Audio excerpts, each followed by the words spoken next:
बच्चों, आज हम लोग पढ़ेंगे संख्या पद्धति, गणित का संख्या पद्धति। संख्या पद्धति आप सभी लोग इस लेसन को इस लेसन किसी ने जानते होंगे, है ना। संख्या पद्धति पढ़ेंगे। संख्या पद्धति में कक्षा 5 में ही आप लोग पढ़े होंगे सम संख्या। सम संख्या, सम संख्या के विषय में आपने सुना होगा, जानते हैं आप। वह संख्या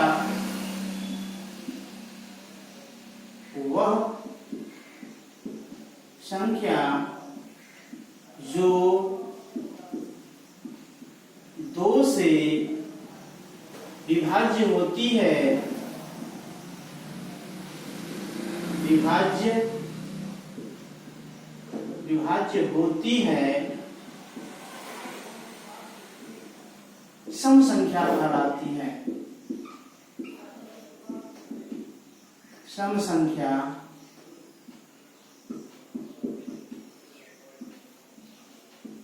कहलाती है। कक्षा 5 में ही आप लोग पढ़ोगे ऐसा। सम संख्या वह संख्या जो 2 से क्या हो, विभाज्य होती है, जो 2 से कट जाती है। जो संख्या 2 से कट जाती है वो क्या कहलाती है, सम संख्या कहलाती है। फॉर एग्जाम्पल आप समझ लीजिए इसको, मैं लिख दूं 12 सम संख्या है, 2 से कटेगी। x 310 2 से कटेगी। यानी जितने भी संख्याएं जो 2 से कटने वाली होती हैं वो सम संख्या कहलाती हैं। वह संख्या जो 2 से कट जाती है क्या कहलाती है, सम संख्या कहलाती है। दूसरा पढ़ेंगे हम लोग विषम संख्या। विषम संख्या, विषम संख्या, विषम संख्या वह संख्या, इसका डिफिनेशन होता है वह संख्या जो 2 से विभाज्य नहीं होती है, जो 2 से विभाज्य नहीं होती है,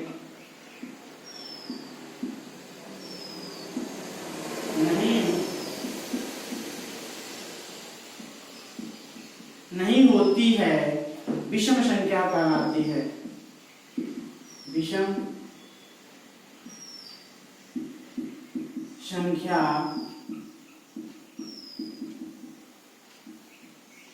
कहलाती है। इसका भी एग्जाम्पल थोड़ा समझ लीजिए आप। मैं लिख दूं 215, 2 से नहीं कटेगा, विषम संख्या है। लिख दो 15, 2 से नहीं कटेगा, विषम संख्या है। 21 लिख दिया, ये 2 से नहीं कटेगा, सब क्या है, विषम संख्या है। वह संख्या जो 2 से नहीं कटती है विषम संख्या कहलाती है, और वह संख्या जो 2 से कट जाती है सम संख्या कहलाती है। नोट कर लीजिए इसको आप। तो मैं इंक ले रहा हूं, थोड़ा सा जल्द किया जाए इसको, जरूर करिए आप।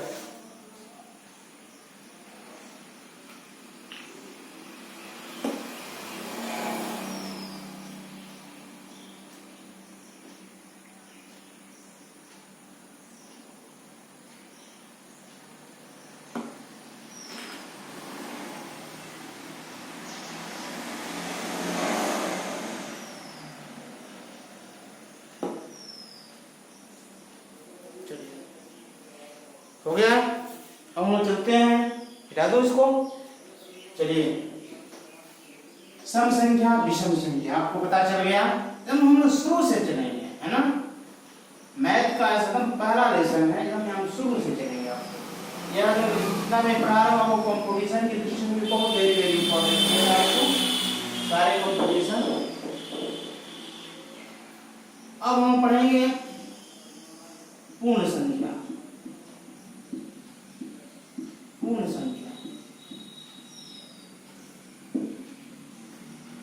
पूर्ण पूर्णांक पढ़ेंगे।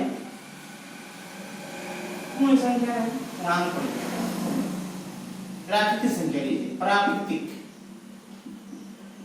संख्या।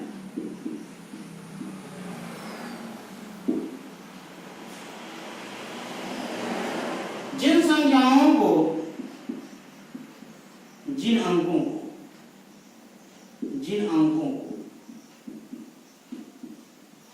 को हम गिनती में प्रयोग करते हैं, गिनती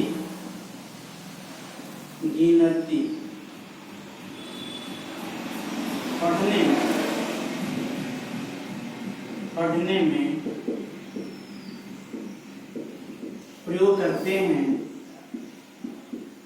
प्रयोग करते हैं,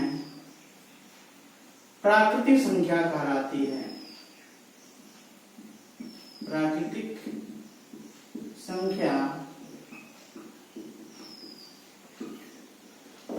संख्या कहलाती है। जिन अंकों को हम गिनती पढ़ने में प्रयोग करते हैं, गिनने में प्रयोग करते हैं, उसको हम क्या कहते हैं? प्राकृतिक संख्या कहते हैं। मान लीजिए जब गिनती पढ़ते हैं तो जीरो से नहीं पढ़ते, 0 1 2 3 ऐसे करके नहीं पढ़ते हैं, जीरो को नहीं पढ़ते हैं, एक से पढ़ना शुरू करते हैं, 1 2 3 4 5 6 7 8 9 10 से पढ़ते हैं। यानी कि 0 1 2 3 4 नहीं पढ़ते, यानी जीरो नहीं। जिसको हम गिनने में प्रयोग करते हैं, जिन अंकों को हम गिनने में प्रयोग करते हैं, उनको क्या बोलते हैं? प्राकृतिक संख्या कहा जाता है। जिन संख्याओं को हम गिनने में प्रयोग करते हैं उसे क्या बोलते हैं? प्राकृतिक संख्या कहते हैं। जैसे 1 से अनंत तक नहीं हो जाएगा, 1 से अनंत तक, वो 1 से शुरू होती है।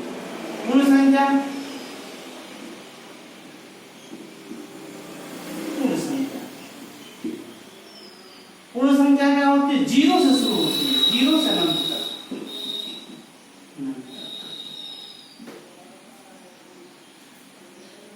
0 सहित सभी प्राकृतिक संख्याएं, 0 सहित, इसका डिफिनेशन लिखना चाहते हैं आप तो शून्य सहित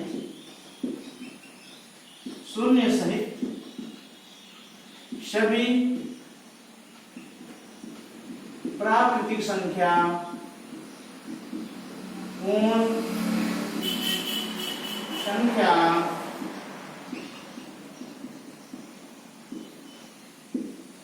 कहलाती है। शून्य है सहित सभी प्राकृतिक संख्या। प्राकृतिक संख्या तो 1 से शुरू होती है, 1 से अनंत तक होती है, और पूर्ण संख्या 0 सहित सभी प्राकृतिक संख्याएं जो होती हैं वो क्या होती हैं? पूर्ण संख्या कहलाती हैं। ठीक है, या पूर्णांक कहलाती है। इसको पूर्णांक कह सकते हैं हम लोग, इसको पूर्णांक भी कहते हैं, पूर्णांक है ना। पूर्ण संख्या है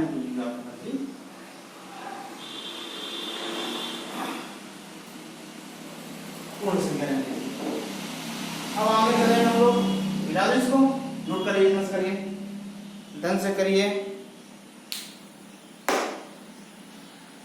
सम संख्या हो गया, विषम संख्या हो गया, प्राकृतिक संख्या हो गया, पूर्ण संख्या हो गया।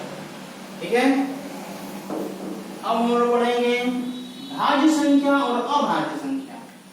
ठीक है, भाज्य संख्या और अभाज्य संख्या। भाज्य संख्या,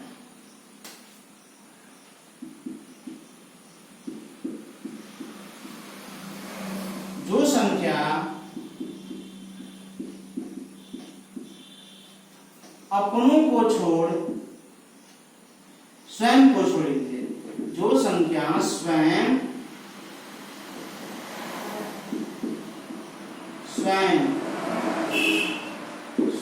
को छोड़ दूसरी संख्या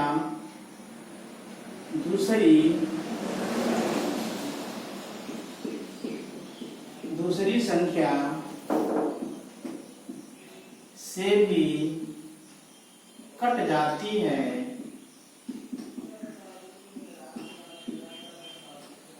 उसे भाज्य संख्या कहते हैं। उसे भाज्य संख्या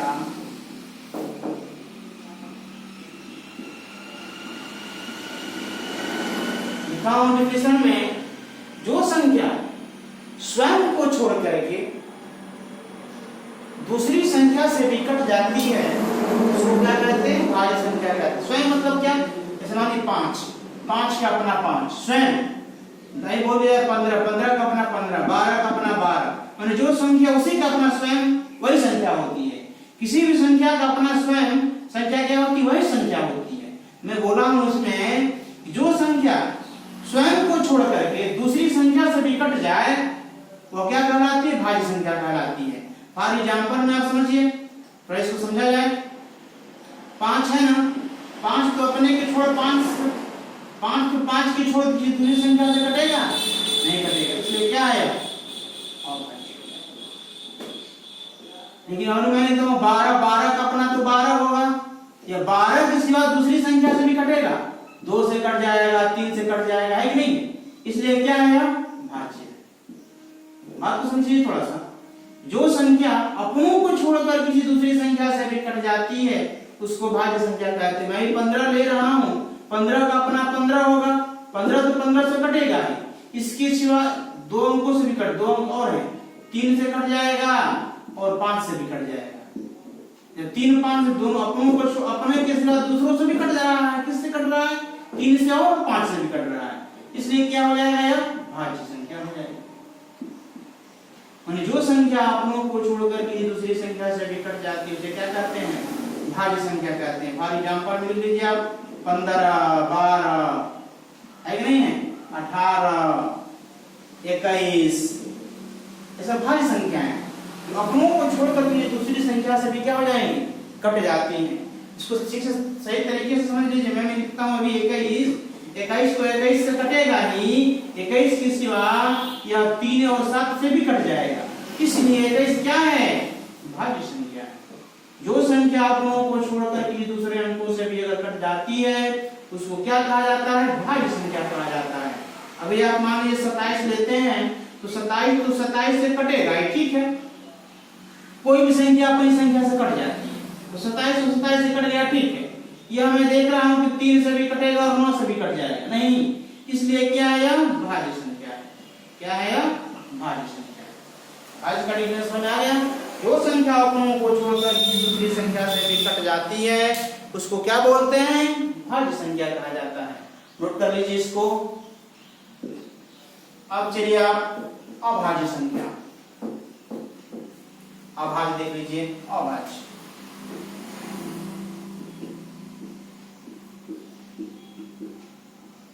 अभाज्य संख्या, जो संख्या अपनों को छोड़कर स्वयं को छोड़कर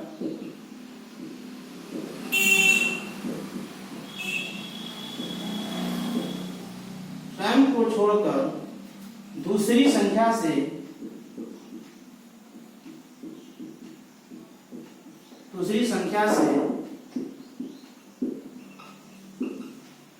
नहीं कटता है उसे अभाज्य संख्या कहते हैं। चलिए अभाज्य का डेफिनेशन, जो संख्या स्वयं को छोड़ करके माने अपने को छोड़ करके किसी दूसरी संख्या से नहीं कटता है उसे क्या बोलते हैं? अभाज्य संख्या कहते हैं। जैसे मानिए समझिए आप, मैं लिख रहा हूं 5 तो 5 से कटेगा, 5 के सिवा किसी दूसरी संख्या से कटेगा? नहीं कटेगा, इसलिए क्या है? अभाज्य संख्या है। मैं लिख रहा हूं मानिए 13 में लिख रहा हूं तो 13 बताइए, 13 से तो कटेगा ही, 13 के सिवा किसी दूसरी संख्या से कटेगा?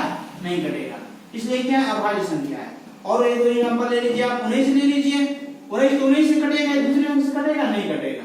अभी आप ले लेंगे क्या? 17 ले लीजिए, 17 भी 17 से कटेगा, दूसरे अंक से नहीं कटेगा, ये सब क्या है? अभाज्य संख्या है। क्या समझ लिया जाए यहाँ पर एग्जांपल में? मानिए मैं लिखता हूँ, अभी आपने 17 लिखा है, 17 का खंड करेंगे, 17 तो केवल 17 से कटेगा, 17 के सिवा दूसरे अंक से कटेगा या नहीं कटेगा? जब नहीं कटेगा इसका मतलब क्या हुआ? अभाज्य संख्या हो गया। डिफिनेशन से मिला लीजिए इसको। कहा जो संख्या स्वयं को छोड़ करके किसी दूसरी संख्या से नहीं कटता है उसको क्या कहते हैं? अभाज्य संख्या कहते हैं। राइट, दोनों को उतार लीजिए आप, जल्द करिए।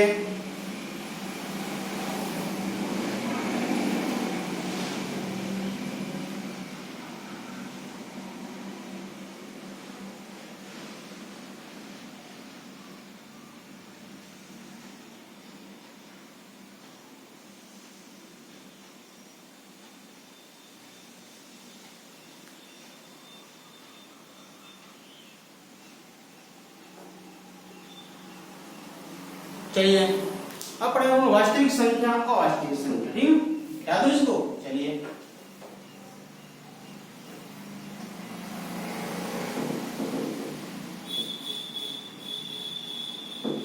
वास्तविक संख्या।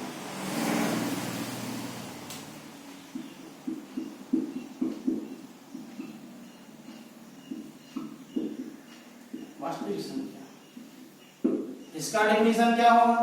गणना में प्रयोग होने वाली सभी संख्याएं, गणना में प्रयोग होने वाली सभी संख्याएं वास्तविक संख्याएं कहलाती हैं। गणना में प्रयोग होने वाली सभी संख्याएं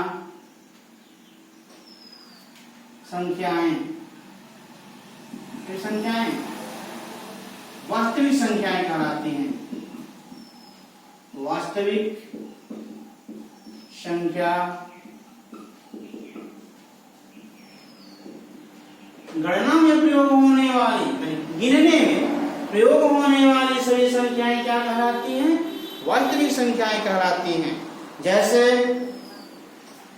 1 0 2/3 अंडर रूट 3/4 माने ठीक है ना? ये क्या है? ये सभी क्या है? वास्तविक संख्याएं कहलाती हैं। और पढ़ेगा वास्तविक संख्याएं अवास्तविक संख्याएं।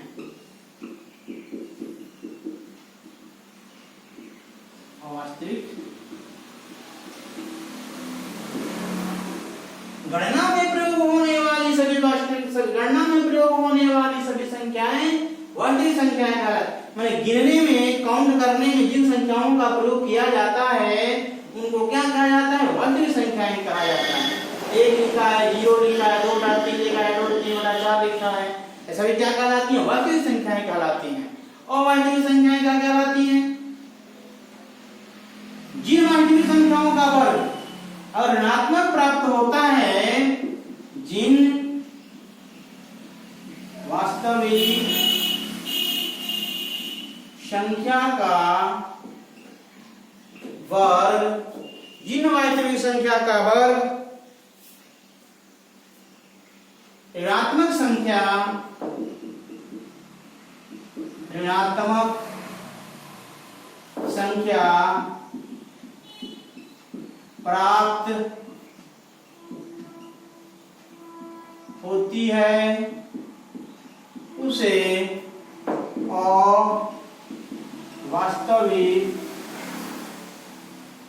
अवास्तविक संख्या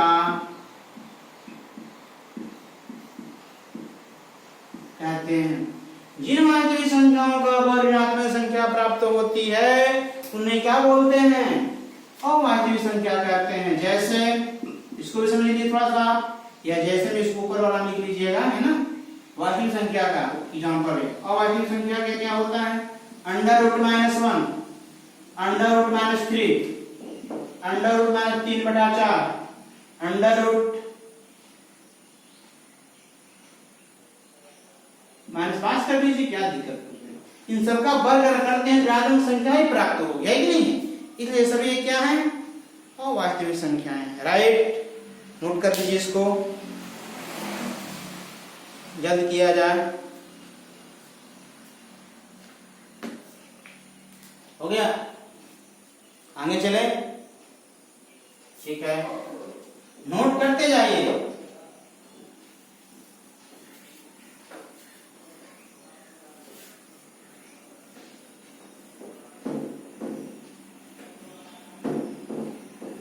चलिए अब हम लोग पढ़ेंगे प्रमेय संख्या।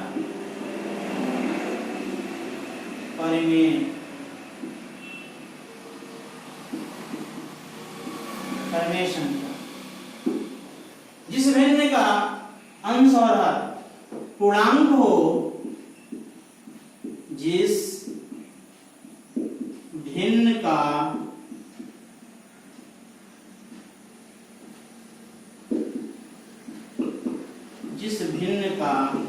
अंश और और पूर्णांक हो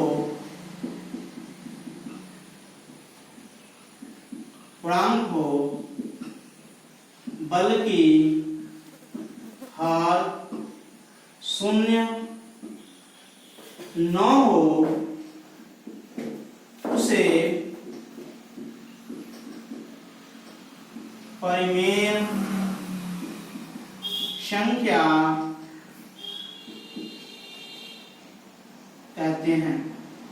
या इसको आप लोग किताबों में पढ़े होंगे, जिसे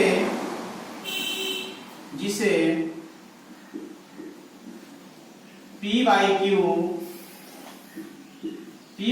के रूप में व्यक्त किया जा सके, बल्कि Q is equal to not 0।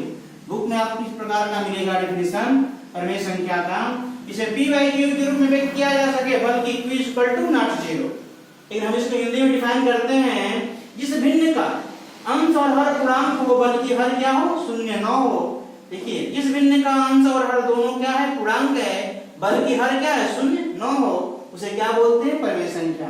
For example समझिए आप थोड़ा सा इसको, अगर मैं लिख दूं 4/5, अंश भी देखिए पूर्णांक और हर भी पूर्णांक, अंश भी पूर्णांक और हर भी पूर्णांक है, इसलिए क्या है, परिमेय संख्या है, परिमेय संख्या है।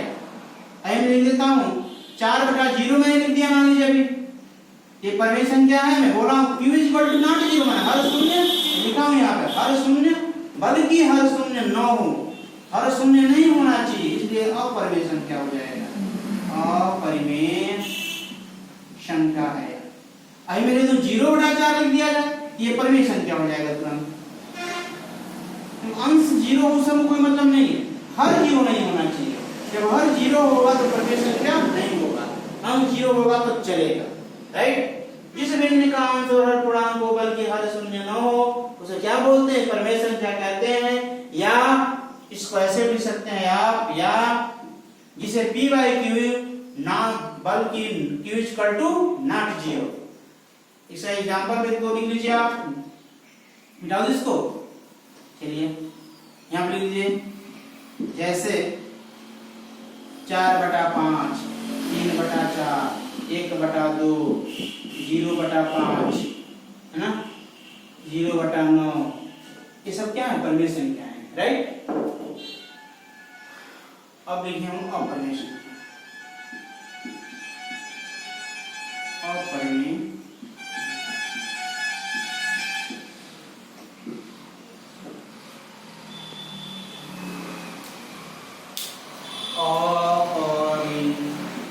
संख्या। अपरिमेय संख्या में अभी हम लोग पढ़ेंगे, परिमेय संख्या में पढ़ा हम जिस भिन्न का अंश और हर पूर्णांक हो बल्कि हर शून्य न हो, उसे क्या बोलते हैं, परिमेय संख्या को। अब अपरिमेय संख्या बोलते हैं जो संख्या या जो करने के रूप में हो और उसका वर्गमूल पूर्णांक के रूप में न प्राप्त हो, पूर्णांक के रूप में न, या उसका वर्गमूल नहीं निकाला जा सकता है। वर्गमूल पूर्णांक ये सही रहेगा आपको, जिस संख्या को या जिस अंक को जो करने के रूप में हो और उसका वर्गमूल पूर्णांक न प्राप्त हो, इसका वर्गमूल तुम निकालो तो पॉइंट में जाएगा, तो पॉइंट में नहीं होना चाहिए, वो होल नंबर पूर्णांक संख्या होना चाहिए, पूर्ण संख्या होना चाहिए। जो पूर्ण संख्या होगा तब तो परिमेय संख्या हो जाएगा।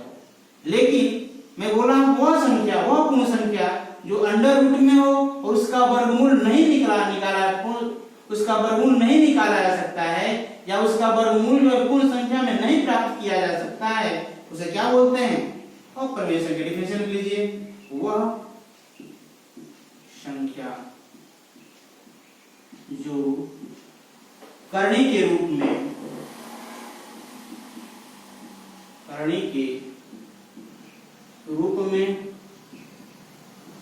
हो और उसका मान पूर्णांक के रूप में प्राप्त न किया जा सके,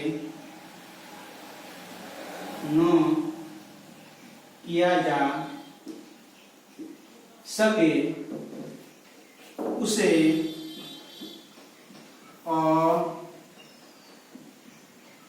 में संख्या कहते हैं। और यहाँ पर समझ लीजिए √5, 5 का वर्गमूल निकालेंगे आप, पॉइंट में जाएगा, होल नंबर नहीं प्राप्त होगा, है ना। मैं लिखता हूँ कड़ी में 3, कड़ी में 7, कड़ी में 13, ये सब क्या है, अपरिमेय संख्या है, राइट। बच्चों इस लेसन में आपको मैंने पढ़ाया भाज्य संख्या, अभाज्य संख्या, पूर्ण संख्या, प्राकृतिक संख्या, सम संख्या, विषम संख्या, परिमेय संख्या और अपरिमेय संख्या, वास्तविक संख्या और वास्तविक संख्या। ये सारे डेफिनेशन आप लिखे हैं, इसको याद कर लेंगे, हम की चर्चा कल करेंगे। ठीक, आज क्लास में ओवर किया जाए।